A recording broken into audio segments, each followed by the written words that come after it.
10th class के बच्चे देखें और ये देखें कि कौन कौन से इम्पॉर्टेंट क्वेश्चन है। तो महत्वपूर्ण प्रश्न उत्तर रीतकाल से पहला क्वेश्चन है जैसे रीतकाल की प्रमुख काव्यधारा कौन कौन सी हैं। तो आप लिखेंगे रीतकाल की प्रमुख धाराएं दो हैं, रीतिबद्ध काव्यधारा और रीत मुक्त काव्यधारा। अगर क्वेश्चन आता है रीतकाल के अन्य दो नाम क्या क्या हैं, तो आप लिखेंगे रीतकाल के अन्य दो नाम श्रृंगार काव्य और कला काव्य। कौन कौन? श्रृंगार काव्य और कला काव्य।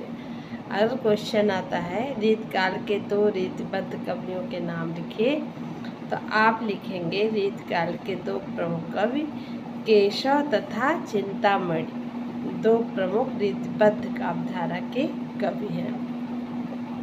क्वेश्चन आता है रीतिबद्ध काव्यधारा के प्रमुख कवि का नाम लिखिए, तो आप लिखेंगे रीतिबद्ध काव्यधारा के प्रमुख कवि जो हैं वो केशव जी हैं। फिर रीति मुक्त काव्यधारा के दो कवियों के नाम लिखिए, तो आप लिखेंगे घनानंद तथा ठाकुर, रीति मुक्त कवियों के दो प्रमुख कवि हैं। आपको याद हो गया कि घनानंद और ठाकुर ये रीति मुक्त काव्यधारा के कवि हैं और क्या हैं? रीतिबद्ध काव्यधारा के कवि हैं केशव और चिंतामणि, ये रीतिबद्ध काव्यधारा के प्रमुख कवि हैं। रीतकाल के दो लक्षण ग्रंथकारों के नाम लिखिए, तो आप लिखेंगे रीतकाल के दो लक्षण ग्रंथों के कौन से ग्रंथकार हैं। तो आप लिखेंगे केशवदास एवं भिखारी दास, रीतकाल के दो प्रमुख लक्षण ग्रंथकार हैं। फिर अगर क्वेश्चन आता है रीतकाल के वीर रस के कवि का नाम बताइए, तो रीतकाल के वीर रस के कवि जो हैं वो भूषण हैं। ये आपके हो गए महत्वपूर्ण प्रश्नोत्तर। नेक्स्ट आप देखेंगे क्वेश्चन रीतकाल के प्रमुख रस कौन से हैं जिनका काव्य रचना हुई है। तो आप लिखेंगे रीतकाल का प्रधान रस जो है वो श्रृंगार रस है। इनके अतिरिक्त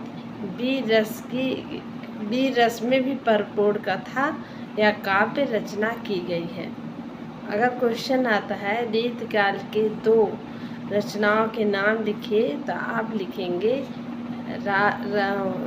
रामचंद्रिका जो केशवदास द्वारा लिखित है, और बिहारी सस्सई जो बिहारी रीतकाल की श्रेष्ठ दो रचनाएं हैं। कौन कौन? एक रामचंद्रिका, एक बिहारी सस्सई। क्वेश्चन अगर आता है रीतकाल के एक प्रतिनिधि कवि तथा उनकी एक कृति का नाम लिखिए, एक प्रतिनिधि कवि तथा उनकी एक कृति का नाम लिखिए, तो आप लिखेंगे बिहारी रीतकाल के प्रतिनिधि कवि हैं तथा बिहारी सस्सई उनकी क्या है? कृति है। अगर क्वेश्चन आता है रीतकाल के कवियों का प्रमुख ध्येय क्या रहा है, तो आप लिखेंगे रीतकाल के जो प्रमुख कवि थे उनका प्रमुख ध्येय आश्रयदाताओं का मनोरंजन करके वाहवाही लूटना था। उनका क्या था काम? आश्रयदाताओं का मनोरंजन करके वाहवाही लूटना था।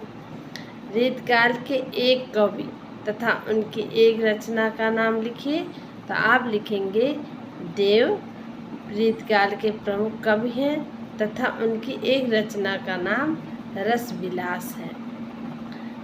क्वेश्चन आता है कि रीतकाल का समय निर्धारित कीजिए और इस काल के किन्हीं दो कवियों के नाम का उल्लेख कीजिए। तो आप लिखेंगे रीतकाल का जो समय है सन 1643 से 1843, संवत 1700 से 1900 तक माना गया है।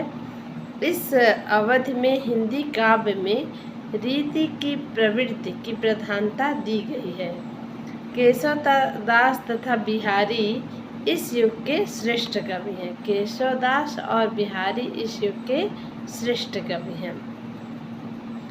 अब आगे क्वेश्चन आता है रीतकाल की प्रमुख प्रवृत्तियों का उल्लेख कीजिए, अथवा इस तरह आएगा कि रीतिकार की प्रमुख विशेषताएं बताइए। तो प्रवृत्तियां विशेषताएं एक ही होती हैं, अतः आप नेक्स्ट वीडियो में इसको देखेंगे। तब तक के लिए अगर वीडियो आपको अच्छी लगती है तो आप इसको लाइक कर दिया करें।